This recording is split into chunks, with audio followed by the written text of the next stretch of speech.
काही मिनिटांमध्ये वाल्मी कराड गाडीतनं सीआयडीच्या ऑफिस समोर दाखल झाला आणि अर्थातच माध्यमांचे प्रतिनिधी आज सकाळपासून वाट बघत होतेच, कारण जशी शक्यता होती, अगदी दाट शक्यता होती की वाल्मी कराड आजच सरेंडर होणार आणि तशा हालचाली सुद्धा सीआयडीच्या ऑफिस बाहेर होत्या, कारण वरिष्ठ दर्जाचे सगळे ऑफिसर्स हे आज सीआयडीच्या ऑफिसमध्ये दाखल झालेले होते आणि ज्या वेळेला वाल्मी कराड गाडीतनं उतरला त्यावेळी माध्यमांचे प्रतिनिधी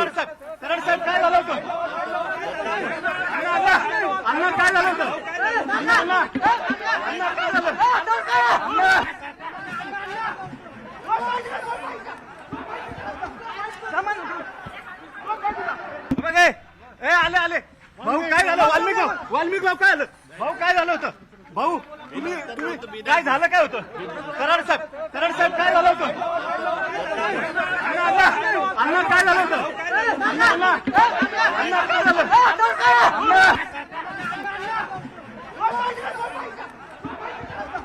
सुरेश जाधव आमचे प्रतिनिधी आपल्या सोबत आहेत. सुरेश, काही मिनिटा